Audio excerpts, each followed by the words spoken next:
Hello, everyone. Welcome to another episode of Good Hang. Boy, what a guest we have today. My brother, Nick Offerman, who, as you know, was instrumental in making Parks and Recreation the hit that it was and played the beloved Ron Swanson and is just a wonderful friend, person, actor. We talk about so many good things today. We talk about Parks and Rec, getting the job, how it felt to be on a show that meant so much to us.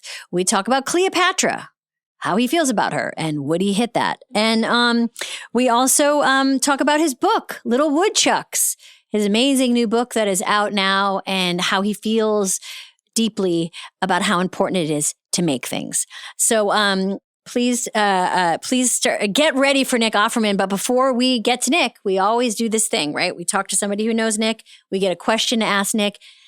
And we have the wonderful Aubrey Plaza joining us. Aubrey, April Ludgate. You know her, you love her. She's zooming in from New York. Plazy?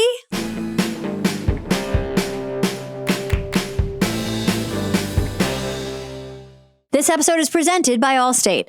Checking Allstate first could save you hundreds on car insurance. That's smart. Not checking that the fake roast chicken is, in fact, a fake roast chicken before chomping into a wing? Rookie mistake. Yeah, checking first is smart. So check Allstate first for a quote that could save you hundreds.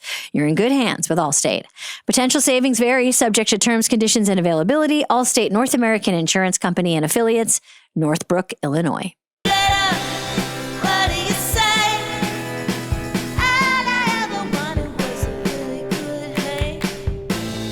Hello? Hello? Ah. Hi, Plaz. Hi. Hi. Thank you for doing this. I know you're about to go. I think you're about to go on stage. Oh my God. Have you been sitting there since the last time I did your podcast? Yeah. I'm so sorry. I live here now. Oh my God. And I know you don't have a lot of time, but I felt like there was nobody better to ask a question to Nick Offerman than you. Oh, I know. Well, first of all, you know that we are birth brothers. Yeah, talk about that. Nick and I have the same birthday, June 26th, the day that the Pied Piper led the children of the rats into the water. Real story, folks. And you can feel the Pied Piper energy coming out of both of us. Jason Schwartzman also has a birthday on June 26th. So does Paul Thomas Anderson, actually, but he's not in our club yet. But yeah, so we have this like birthday text message chain, which I almost want to read out loud because it's so funny. Because we only write on it on our birthday, and it's always like in medieval talk. It's you and Nick and Jason Schwartzman. Me, Nick, and Schwartzman. Yeah. Can you read just? Yeah. Can you read just a little bit of it? Okay, hold on. I got my phone. Okay. This is like sacred territory. Okay, here's one that Nick wrote. Mighty power. This was a couple years ago. Mighty powers and health to you, my fellow birthday triplets. Let us dance under the moon and delight Gaia for another 12 moons with our dark japes. And an emoji that I don't want to describe. This is another one from Nick. Dear my birthday beauties, it's 9 a.m. on our birthday in New Zealand, and I'm sending you both a massive load of my fulsome, ursine love. I thought it said urine when I read it on my birthday, but now I'm seeing it. I'm seeing it clearly. I thought he said a massive load of my urine. That sounds like it could be him, but ursine love, which... Oh, ursine love. And ursine, I believe, is bear-like, right? Bear-like. Oh, the bear, right. I wrote back, and my load to you, my brother. But it was a different load that I was talking about. That's just a little taste. That's a little taste. And it is how Nick talks. Do you remember meeting him for the first time? I think it was probably literally on set. I don't remember. I think he scared me, at first. He scared me a lot. Why? In a good way. Just because I think, he was so funny, but I was always like trying to replicate his like behavior on set. Like I'll never forget. I mean, you guys all taught me how to really be on set because I'd only done one job. So I didn't know. But like, I remember Nick kind of not put me in my place, but like kind of reminded me of something. I've probably told you the story, but like where I was like, you know how when you're on set, you get like actors get treated like babies.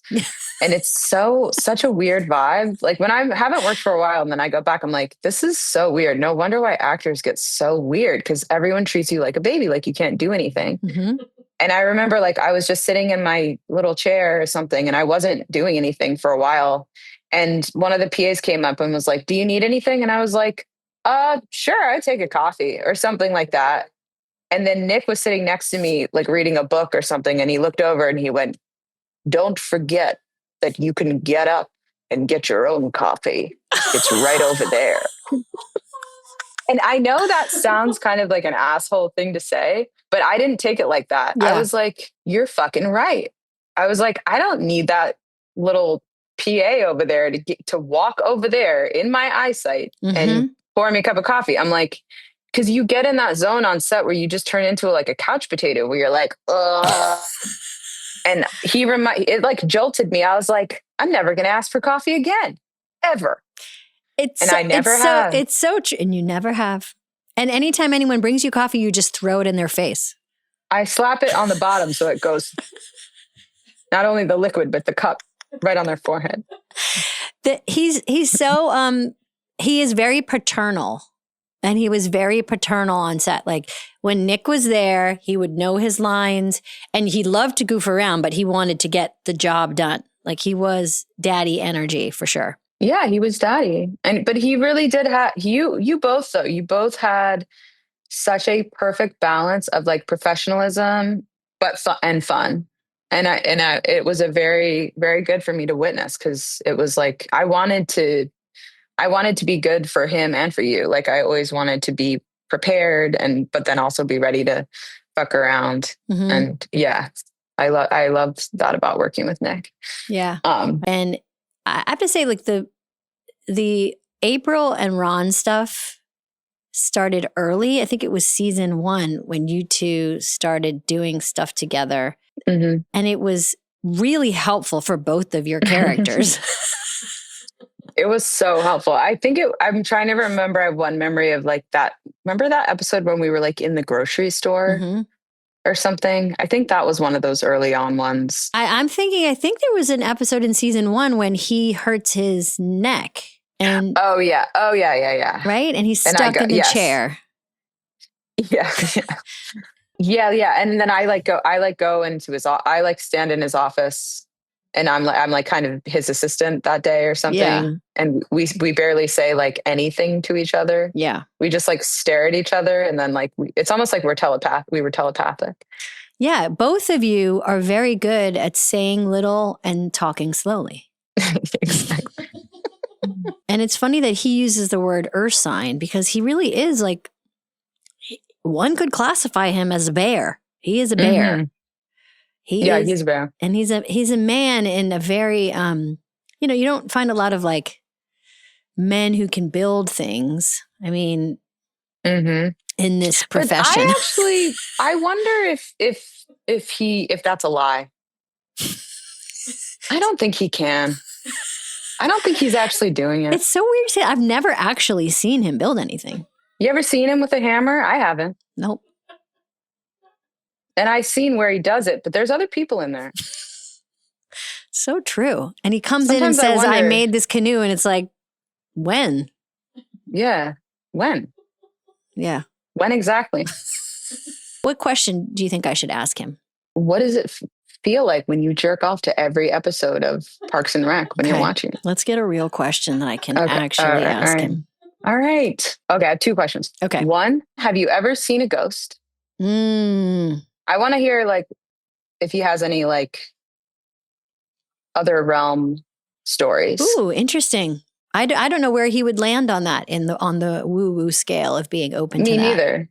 Me neither. Like for real, I want to ask him. Yeah. Like, do you believe in ghosts? Mm-hmm. Like, do you believe in that? Do you have a good story? Mm-hmm. And do you believe in hell? No, don't ask him that. I won't. Believe me, I won't. Okay. Okay. How about, do you remember a good time we had working together? Sorry. You're right. No, you're right. I just immediately want to know, like, if you had to haunt one person in the afterlife, who would it be? And also, how'd you get started in showbiz? I don't know. Is this anything? Yeah, these are good. These are good. Okay, here's my real question. Okay. If Bill and Ted's Excellent Adventure happened to you in real life, what time period would you go to and who would you fight? Perfect. You know he's going to have some stupid shit to say. Perfect question. Okay, good. That's perfect. Who would you fight? And would you take me with you? Yes. Because you know you want to. I mean, I have to say you guys were like a strong duo for a million reasons, but both you and Nick have a fortitude, like a way where you could face you guys are very emotionally and physically strong. Like, I mean, you and Nick were the only two cast members to play on the Parks and Rec softball team. That's right. Still got my uniform. All right. Well, we got our question. I don't want to keep you. You okay with time? All right. I'm not okay with time. Okay. But why? Do you want to do something else? No, but you told me you only had 15 minutes. Okay, then I'm out. Baby, I'm out. Watch me. In less than an hour, I'm going to be on that stage ripping apart. What do you have to do between now and the show? I am interested before I let you go. What's your routine? I'm literally supposed to be there in like 20 minutes. Okay. I'm going to get a shower. I'm discussing right now. Oh, you're at home. Okay, you're not at the theater. We're okay. I didn't time my day out very well. Okay. Thank you for doing this. But I can actually do anything. Yeah. If I really put my mind to it. It's going to be a nightmare getting a cab. This is what I literally am going to do. Yeah. Get a shower in like in like 2 minutes. I believe in you. Then I'm going to run to 6th Avenue. And I literally mean it. I'm going to run. It's rush hour. And I'm going to hail a cab. And that cab's going to fly me up there. And it's going to be exhilarating. And then I just hope I won't, hope I can get myself in character in time. I'll start in the cab. I'm going to let you go right now. Codependently, I'm worried about you. And okay, thank you for doing this. Thank you, Plazzy. Love you. Miss you. Love you, and love Nick. Yeah. Okay. Okay, thank you. All right, I hope you get out of there sometime. Okay. Okay. Drink water. Okay. This episode is brought to you by Visible. Let's be honest, wireless can feel like a world of traps, expensive bills, hidden fees, and promises that just don't hold up. You start to feel stuck. Don't fall for the trap. Escape to Visible, the ultimate wireless hack. Get unlimited data and hotspot powered by Verizon. One line, all for just $25 a month. Taxes and fees included. You heard that right, just $25 a month. Get great coverage and a reliable connection with Visible. Switch today at visible.com and start saving on wireless. Terms apply. See visible.com for plan features and network management details. All right, listen up. Ralph's, King Soopers, Harris Teeter, Food for Less, Kroger, and more are now on Uber Eats. And you get 40% off your order of $30 or more. Maybe you're trying a new recipe and need some last-minute ingredients. Or maybe the kids made a mess and you're lower on cleaning supplies than you thought. Whatever you need, you can get it delivered in as little as 25 minutes. So order now on Uber Eats and get 40% off your order of $30 or more with code Kroger2026. Plus, Uber One members get $0 delivery fees. Orders of $30 or more save up to $25. Ends May 31st, 2026. See app for details. Hold on. Sit down on the mic. Get on the mic so I can... Oh my God, Nick. Okay, listeners, Nick has brought me a bag of treats. Well, God, I love... What do we got? What do we got? In case we talk about making things. Yes, which we will. This is the first project in my book is a slapstick. Little woodchucks. Because, and I thought you would appreciate this. When Lee and I, do you remember Lee, by the way? Of course, yeah. We've had so much fun. We go on tour and Lee does she makes one of these on stage with a bench while I sing and I'm a jackass. And when we were figuring out the projects for the book, I said, look, I'm any kid that you go in the woods with and you're like, let's find a good stick. Let's make something. a good percentage of kids are going to be like, this is a sword or a gun, or like, this is an implement of violence. Let's make war or whatever. Yeah. We do, you know, I hate that about us, but we have it. So I said, we have to have a weapon in the book, but I have a comedy weapon, the slapstick. May I see? Yeah. So for those that don't know, the word slapstick came from this. And this says butt joint on it. Which is a type of wood joint. It's not something prurient. You know, I've never used a slapstick. Many haven't. I mean, I had never heard of one. Yeah. It's from like Commedia dell'arte or Punch and Judy shows use them. Mm-hmm. And the great How do you do it? The great thing is you can pretend to hit people, and it makes a noise, and you know, and so you make a reaction. Yes. And you have comedy. You can do spanking. You can do fake spankings. I want to talk about your book and all the stuff you make in it. And hold on. You also brought a water bottle? Oh, yeah, sorry. Is that your Offerman woodshop water bottle? It is, yeah. But I have that too. I have one of those. I just got rid of the one you gave me, that huge one from making it. Yeah. I finally wore it out like a month ago and I replaced it. Are you a big, we're going to get into a lot of stuff today, but how much water do you drink a day? Generally, I've been doing a lot of working out because I did a job where I had to work out. Brag. Not a huge deal. I got super jacked for how much can you lift? Like, what are you lifting these days? I lift cyber trucks. I do 2 cyber trucks. You go up to them and lift them up, and then I put people in them. But I got crazy, and then I did actual wrestling. Oh my God! I trained with a wrestler. There's so many places to go from what you just told me, because number one, I've wrestled with you in a small way on set, and you're very strong. Thank you. You have the body. Like, you have the carriage of someone who I feel like would be good at wrestling. Did you wrestle when you were in high school? I tried. My uncle was a wrestler, and I tried wrestling, and quite honestly, my dad was great at basketball and baseball. Yeah. So I went out for wrestling 1 year and was like, no thanks. How come? It was really hard. Yeah, it's so hard. It's just, and I wasn't great. I didn't have the fire to overcome the vision quest, if you will. Yeah, exactly. And in your 50s, though, when you have to get buff, that's hard. I was unable to approach the lunatic fringe. But I've always loved being an athlete. Yeah. And so I've always maintained an athleticism, but it was actually pretty fun. I worked with this great trainer named Grant Roberts who does this. Yeah. And he's super good at it. And it actually was only 4 times a week, 1 hour each. And there was nothing crazy, a bunch of protein. But remember when Pratt was doing Guardians? Like, he had to eat crazy amounts of food all the time. The good thing is I'm a former pro wrestler. Your character was. There's no like shower scene where I'm like languorously, showing my Chris Pratt abs. Right. In fact, it's in my contract with that language. I'm glad we're talking about sports, because I kind of want to start with young Nick Offerman today in high school in Minooka, Illinois. It's like athletic kid in the drama club. Well, and I'm not saying that those two things don't go together. It's just in the 80s, like, what was it like being a drama kid and a sports kid? The thing is, there wasn't a lot of culture. And when I say this, I love my town and my family, but like there wasn't a lot of counterculture or so like we had the Beatles, but only their first 3 records. Like when I got to college and they were like, check out the White Album, I was like, what?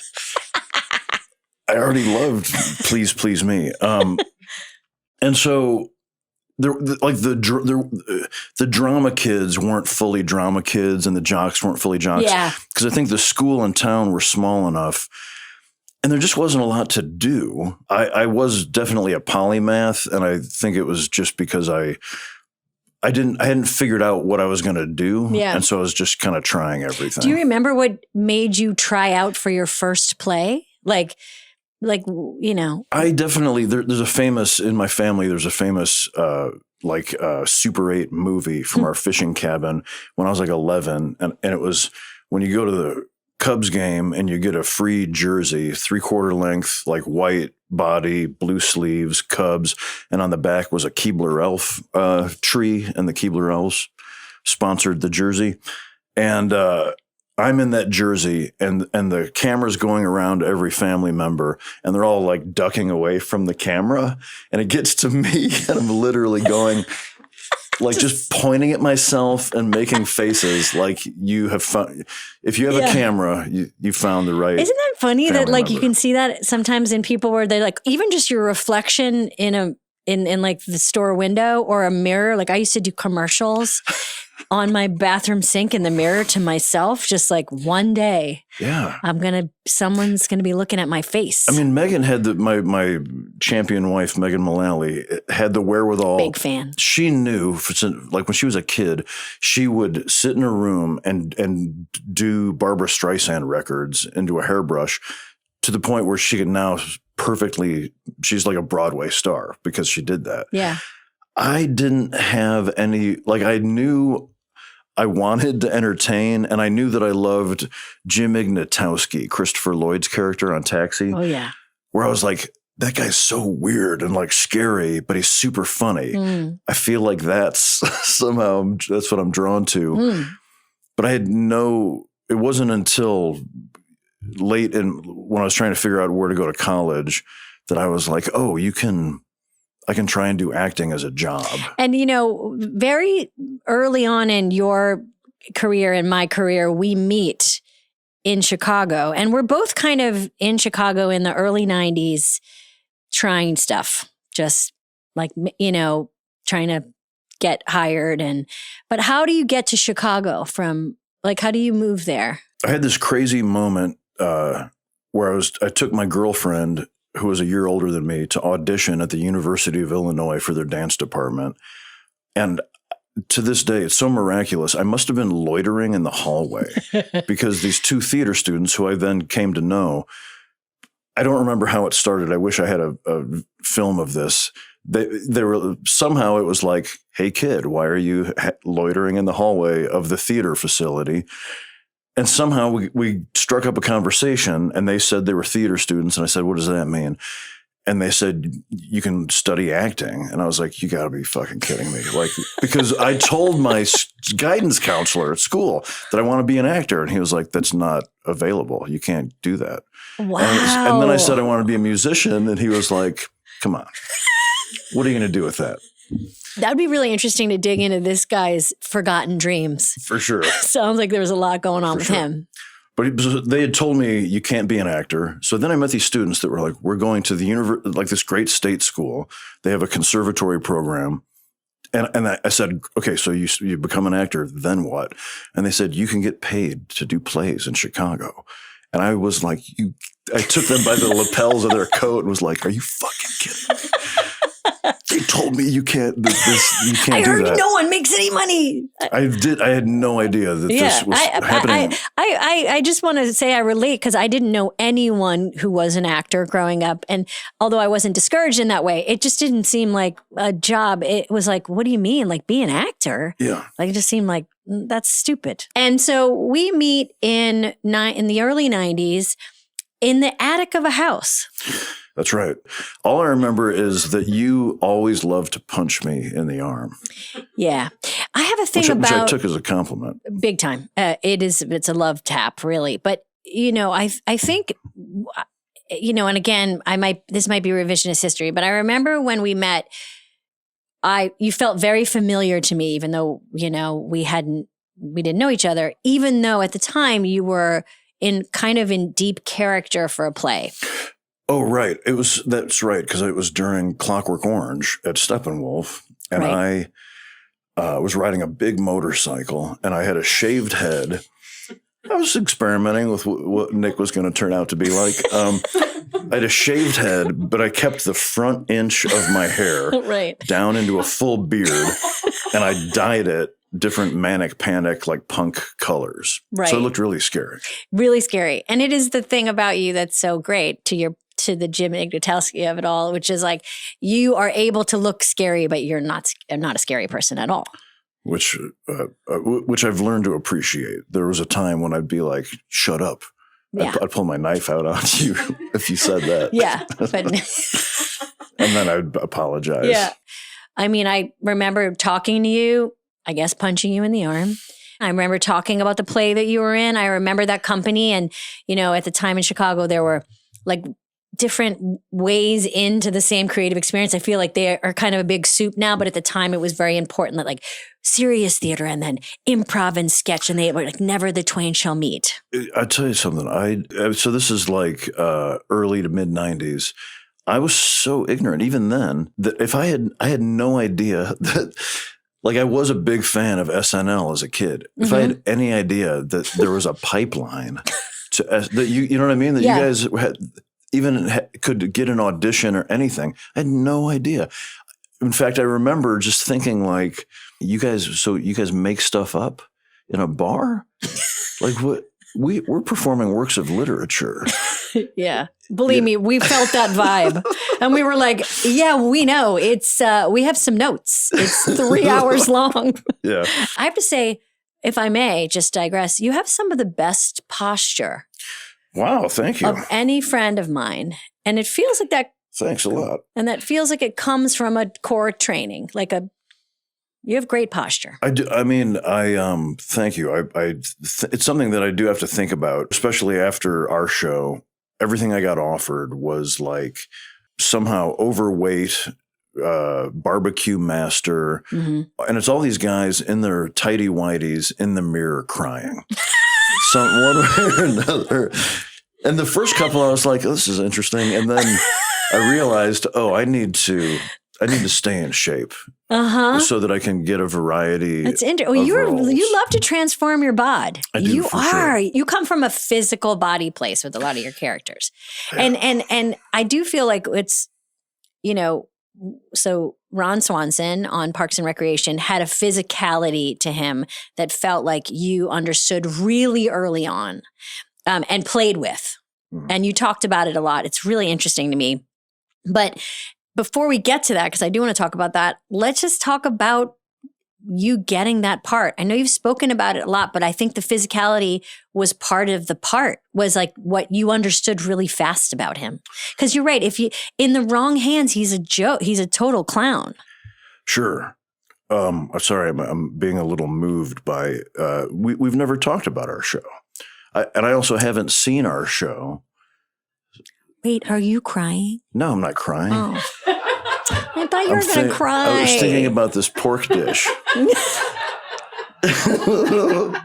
We haven't talked about our show. No, we haven't. And it's. I mean, we've talked about it with each other all the time. For sure, but not in this. I know, not way. Publicly. I mean, where do we even start? People totally like it. Can you believe it? Listen, I just came here from a book tour in the UK. Yeah. And guess how I close every show? I play 5,000 Candles.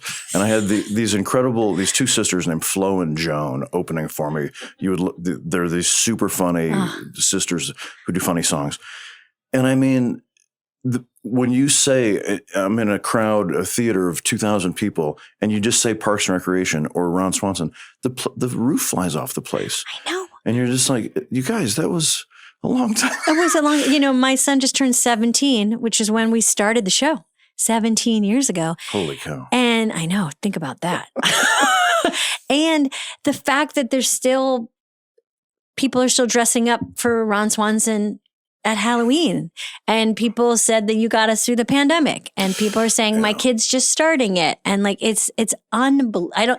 I know we knew, I got to say, and I think I can speak for us both.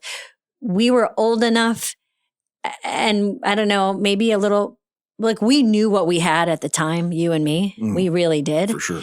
And we tried to enjoy every minute of it. But like Ron Swanson is in the Hall of Fame of characters. I mean, he is this person that people feel what is it like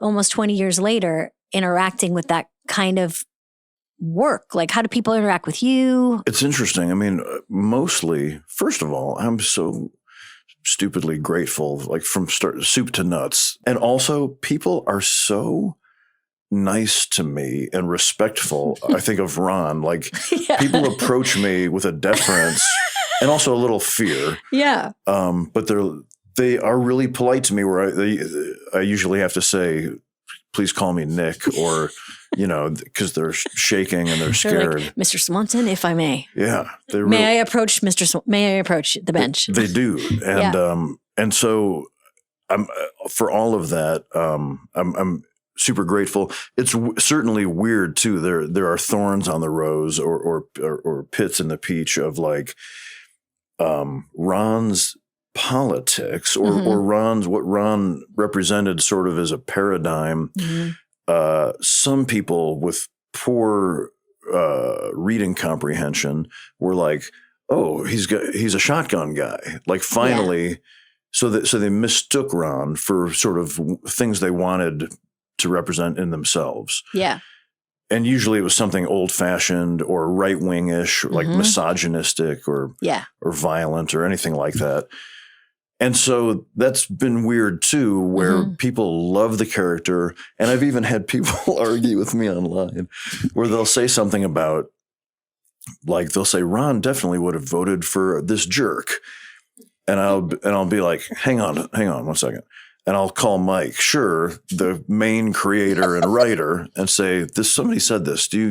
And he would give me he would whip out a perfect paragraph that's hilarious, right? But also why Ron. For example, anybody that went from the world of business to the world of politics, Ron would think was a fool, because Ron's like, "What are you doing? You were a capitalist." Right.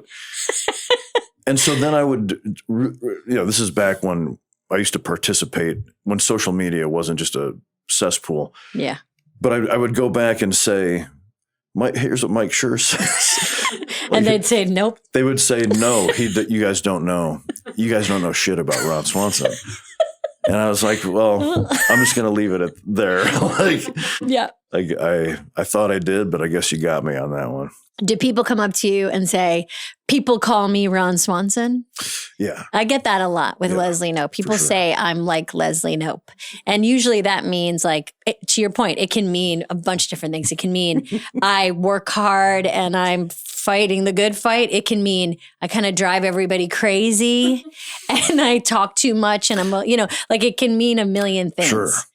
I feel like when I think of Leslie Knope, I think of her ebullience the most. Like that sometimes when people are like that, it's a very heroic characteristic, but it can be too much. Yeah.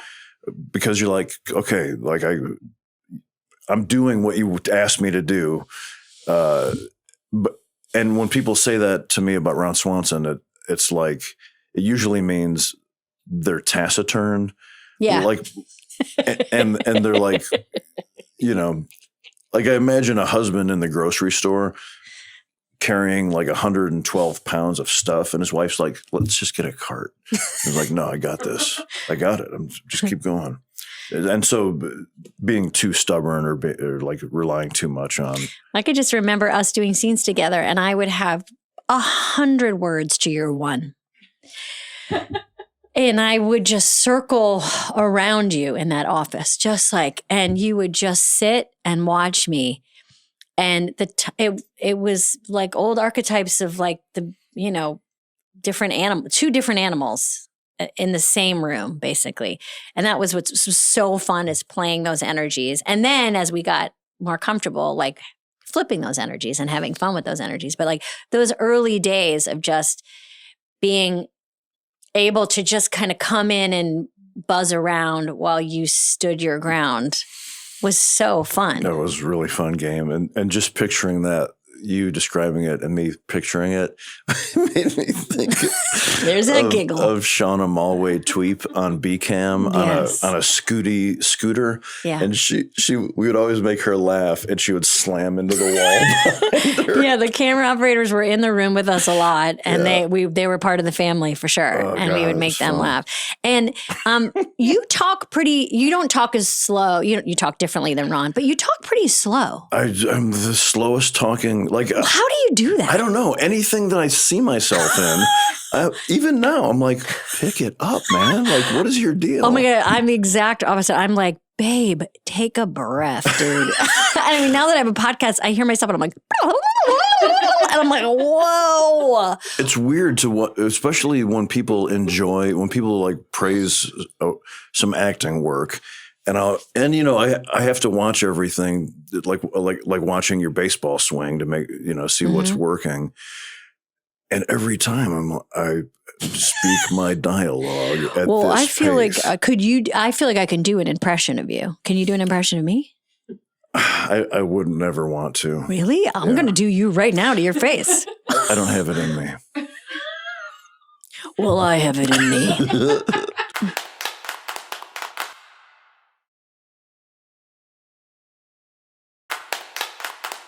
When you were playing Ron on the show, what did you do? Like, what were some ways to get into that character? Like, was it wardrobe? Was it the mustache? Was it? I mean, it's funny. Megan, we've been together for 25 years, and only about 5 years ago, God bless her. I mean, you've seen the crazy ways I never get cast as like good looking people. So I get cast as, I'm like, okay, great.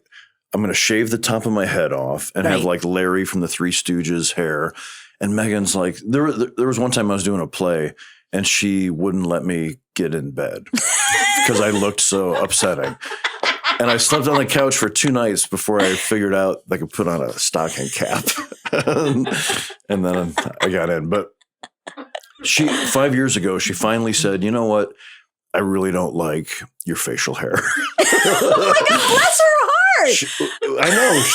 After 20 years of it, I think she has liked it at times, sure. But it's a practical thing where she said it's a mouthful of thistles. Like, yeah, we're getting into it. And I was like, well, when you put it that way, it is like a bristle brush.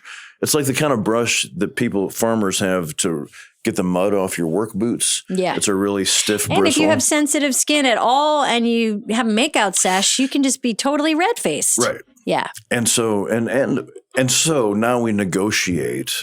So I've got some work, and so I'm maintaining a mustache for the moment. But in a couple of weeks, I'll be shaving it. Yeah. And something I've noticed is my talking changes.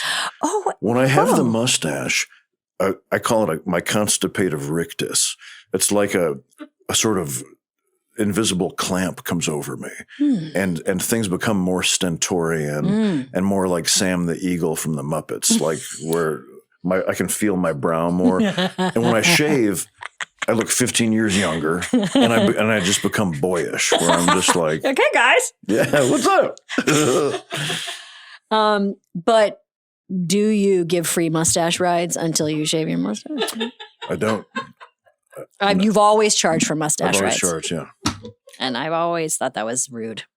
So we do this thing where we talk to someone who knows our guest to get a question from them. So we talk to Aubrey. Oh, Jesus. I know. And there's nothing we can use. It's barely usable. Born on the same day. She speaks of that. And she might read us a little bit of some text that you guys had back and forth. Nothing bad. Nothing bad. You guys share a birthday. And I feel like there was, there's so many people that talk about on the show, obviously, that we worked with and that we love. But Ron and April's relationship to me, especially in the rewatch, is very special.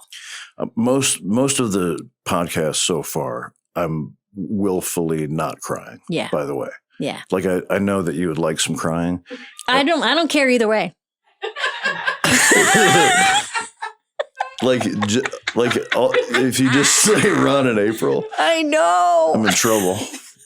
Ron and April. I mean, I have a lot of love for all of this subject matter.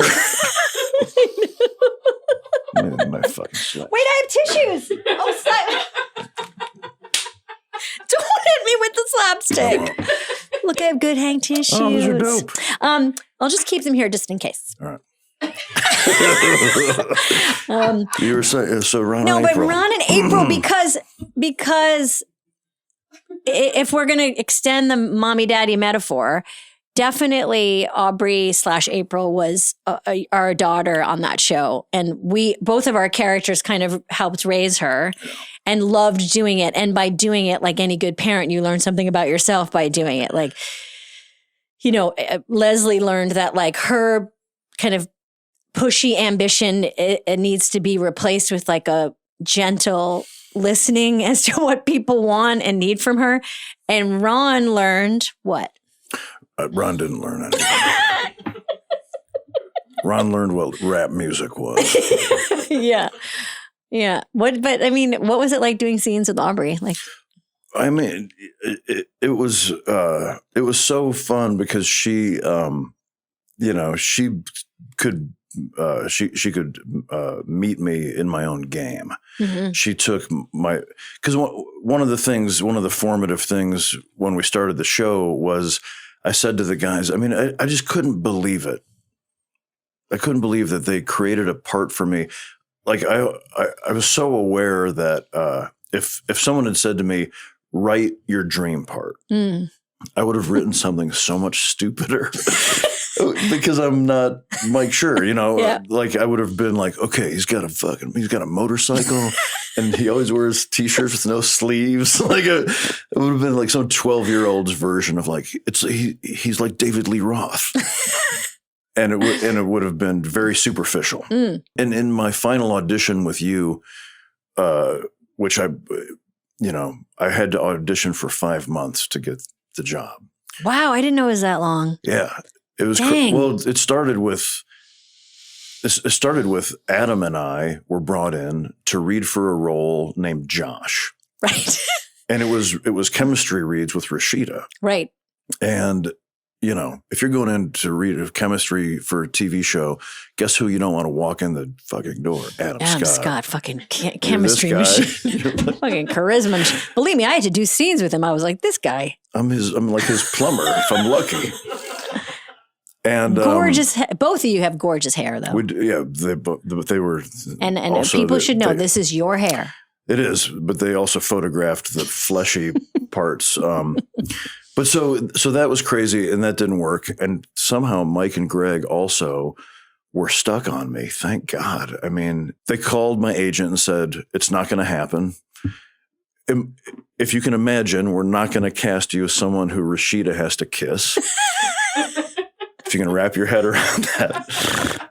But we really want you on the show. And there's this part of Amy's boss that should have really been like 20 years old. Yeah. I think they were thinking a lot older in the beginning. Yeah. But, and I was like, great, whatever. And so then they had me come in and they read every guy in the world. So then finally the net got as wide as possible. Then it narrowed. And they brought me in one more time for like, and Mike said, okay, we're looking at like 8 guys. And then you came to town. And Mike said, all right, we're going to have you come in and read with Amy. And this is it. This is going to be it. And it was one of those things. This happened to me a lot where I got the job and it blew my mind. Also, you cried. We called you and you cried. Oh, I sobbed my eyes out. I mean, I said to Mike on the phone, I'm going to openly sob, but I want to stay on the phone. I was 38 years old. Like I had been through a lot of experiences where I almost got a life-changing job. And this one was so much better than any of them had been. Before we get off of Parks, I do want to talk about the other stuff that you have done and are doing. Favorite episode? I know it's hard to pick, but just pick one. Don't overthink it. I have 2 answers in there, and it's funny, but one is called Ron and Tammy, and one is called Leslie and Ron, I believe. Mm-hmm. But I mean, Megan is just the most wickedly funny person I've ever met. And getting to, again, the alchemy of what Mike and the writers came up with for her to do. The two of us banding together against this evil librarian, slapping her face with like a big cock of beef jerky. Like, we're just like, Mike knew that, you know, he was like, do you think Megan would, I still have people come up and go, you really got the library right. Those people over there, I'm like, what? The people that run the library are like, Tammy? That's insane. It's so funny. But they know yeah. But then the entire series paying off in this episode that was such a gift. That was like this crazy one act play. Yeah. Oh God. Oh, here it comes. I love that episode so much. And it was so like our senior year. That was the other thing. It was like senior year. We got to be in that. We got a whole week together in that room. That whole thing that they did with where Ron, that whole story going into that last season was so gorgeous because they had laid so much pipe. I know. For Ron to like swallow his pride and come to ask you for a job, and then the way it all went down. That was possibly the greatest thing about the show for me was the history of me and Tammy bred so much hilarity, but then what developed between Ron and Leslie was the first time in my life that, that I was counted on by a show to carry some emotional weight. Yeah. And also I think just like a great example of like the different kinds of love. I mean, we really lionize romantic love and we'd make a lot of art about it, but there's so many different ways to love. Yeah. And love, platonic love and friendship and the idea of like, being there for each other and going through things with each other and like mentor, mentee, and then equals. And also just the idea, if we're to really widen out, that people don't have to agree to treat each other with respect. Totally. Remember that? Yeah. Okay. Speaking of beautiful roles, Nick, The Last of Us. Oh my God, let's both get a tissue. That was so good, Nick. Well, thank you. That was so beautiful. I mean, I remember texting you right after, and congrats on winning the Emmy. Yeah, crazy. I mean, it was so, how did you get that part? Well, I wrote a joke about this. They needed a guy who could use a shovel, and there are only 3 of us in Hollywood. Harrison Ford passed, and Jane Lynch was not available.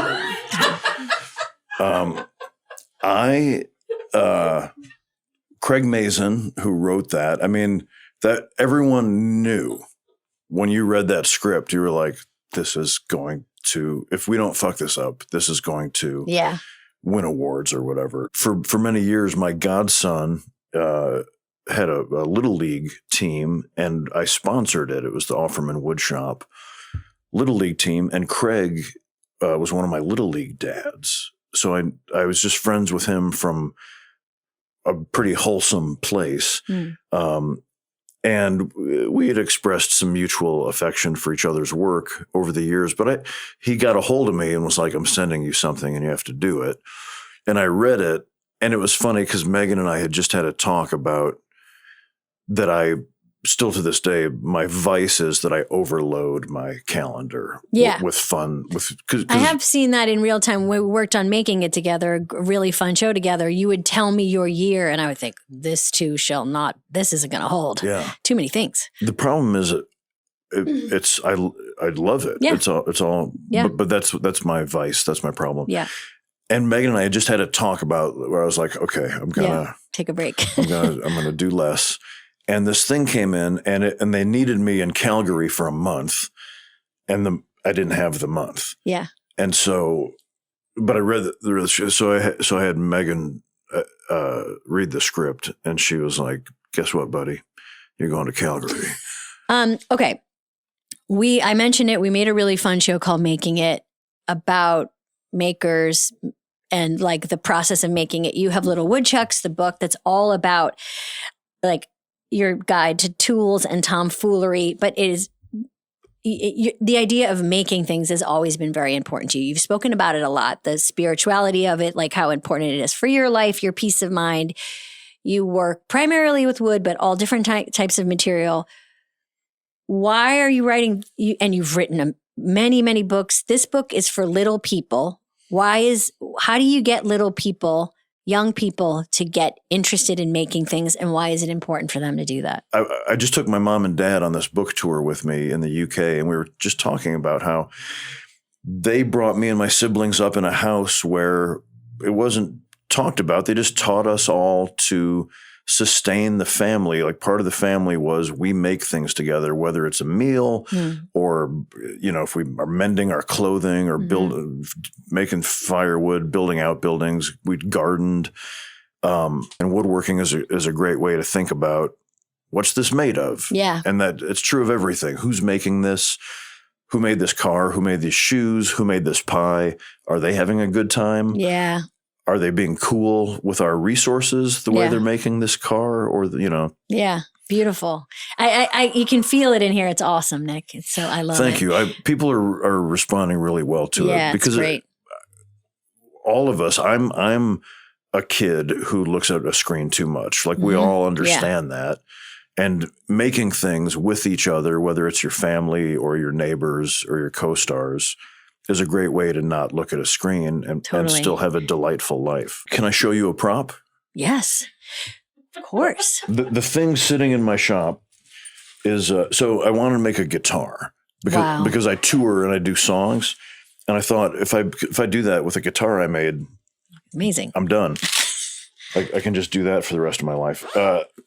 Guitars are daunting, so I started with a ukulele. So this is a mahogany ukulele, and I've got 12 of them sitting in my shop that are just the bodies and the necks waiting to be put together. This is beautiful. It's instrument. So I think probably instruments and boats. Can you play the ukulele? Can you play something Let's see for if us? it's in tune.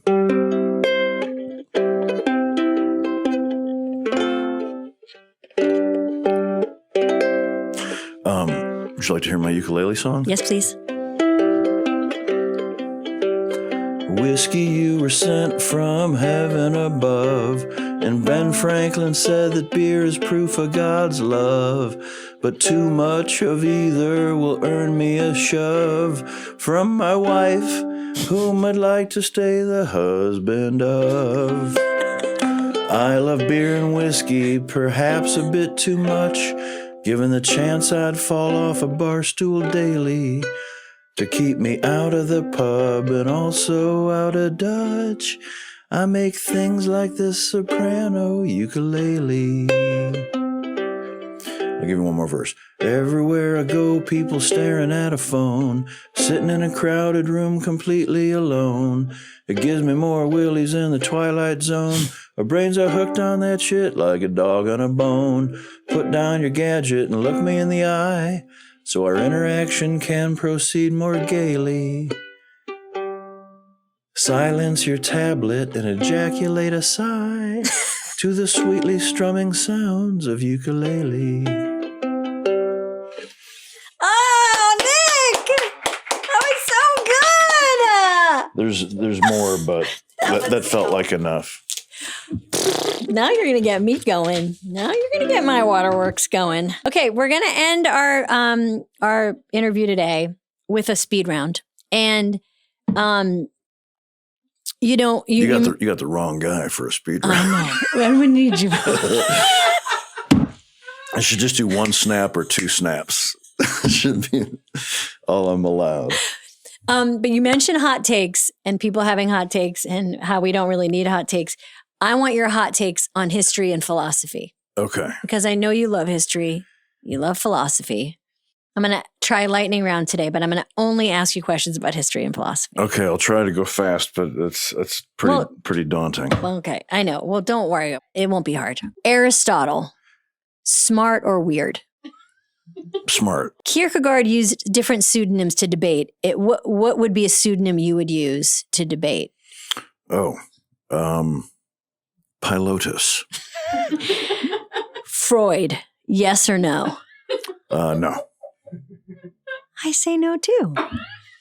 Okay. True or false? The unexamined life is not worth living. True. I think, therefore I am. True or false? False. Mm. You cannot step twice into the same river. Oh, true. That's a huge one. That's on my up on my board. Is it? Oh yeah. It's something that occurs to me a lot. There's nothing you can never recapture, especially in our business. Mm-hmm. If we ever had cause to do some sort of reboot or something of Parks and Rec, yeah, it's not the same river. Different river. Yeah, can't step twice into the same river. No, I'm a joker. I'm a smoker. I'm a midnight toker. True. Now we're moving on to history. Okay. What was the coolest thing Egyptians invented? Man. In your opinion? This is a guess because I'm not sure if that was Egyptians. I was going to say irrigation. Yeah, I think so. But yeah, they did. If people disagree with that, they're wrong. Cleopatra, smash or pass? Pass. The Vikings got to America before... That shit is tired. Yeah. The Vikings got to America before Columbus. Why doesn't anyone talk about that? Because the Vikings did not have good PR. Mm-hmm. Columbus had a great press rep. Columbus didn't even set foot on the mainland.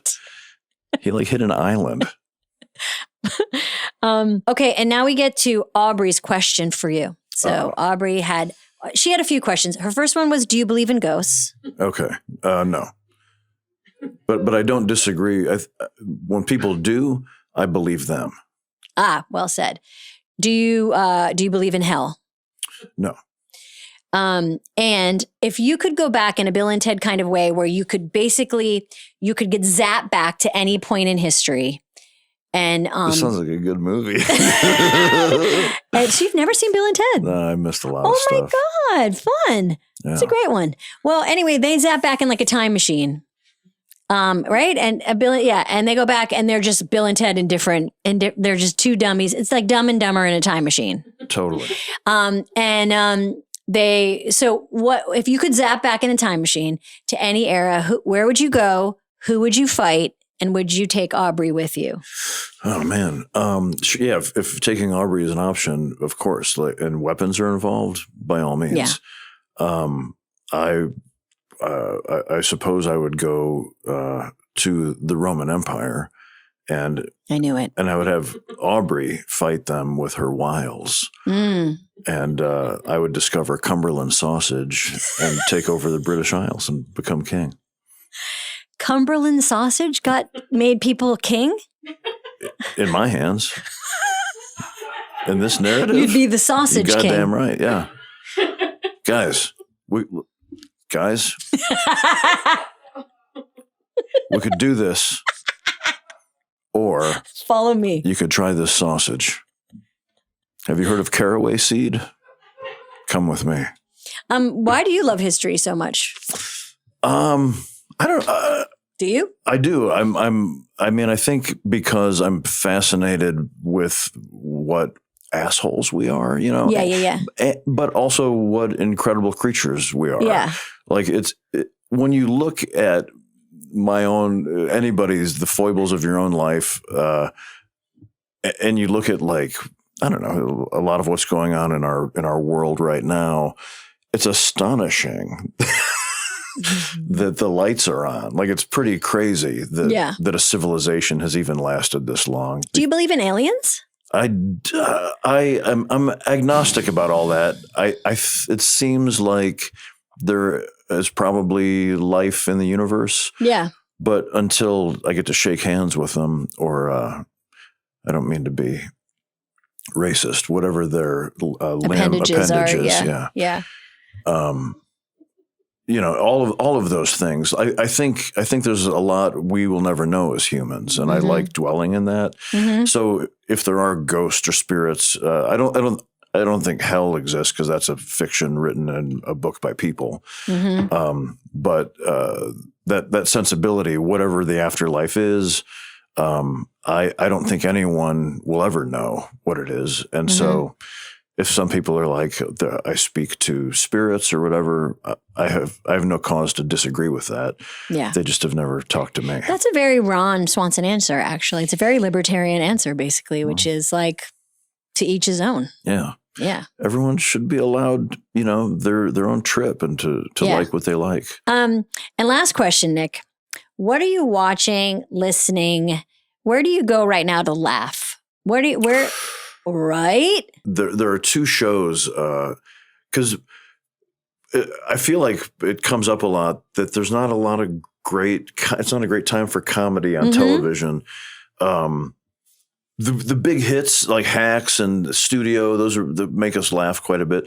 But there are two that we've really loved that are more obscure that I would love to your listeners to know about. One's Australian and it's called Colin from Accounts. Yes. Excellent show. So funny and also so heartwarming. Like really moves me. And then there's one in England I think it's called Such Brave Girls. Do you know that show? I do very well. Kat Sadler. And I think the opening credits are the words spelled out in pubic hair on a tile floor, on a bathroom floor. And it's a great example of the tone of the show. Yes. It's so delightfully filthy and so funny. That is a great show. That's a hilarious show. And those ladies are great. There's a lot of good stuff out there. You just got to find it. You just got to find it. Nick, did we cover everything? I think we did. I think so, yeah. Did we weigh in on Aristotle? Yeah, we did. And you said pass on Cleopatra. You're not going to smash. Yeah, come on. I love you. I'm not going to step in that river twice. I mean, you came all the way from England. You just landed. Thanks, buddy, for doing this. I know. Imagine how fast I would talk if I hadn't just gotten off a plane. Should we just try to do this like every month? Totally. I love you. Thank you for doing this. I love you. Thank you. And I can't wait to make something else with you soon, someday. Amen. Yeah, that would be awesome. But thanks for doing this and making this. And thank you for my slapstick. Or is it mine? If you would like it. Oh no, this is the one you travel with. By all means. It says butt on it. It does say butt joint on it. It scares me a little bit. Thank you so much, Nick Offerman, for being here today. I love you, and it's always good to spend time with you. And for this Polar Plunge, I do want to just highlight something I didn't get a chance to talk to Nick about, which is, we spoke a little bit about the physicality of Ron Swanson and how important it was for him to figure out that character. But do yourself a favor when you're watching Parks and Recreation, take a look at how Ron runs. It's one of my favorite things about Nick is Ron Swanson runs in a very specific way. And sometimes he wipes out. And when he wipes out, it's beautiful. It's like stunt level wipeout. But I can't explain it other than to say it just gives me total delight. The choice Nick made to run the way Ron runs. And I'm gesticulating for those listening, so you can't see, but it's just so funny.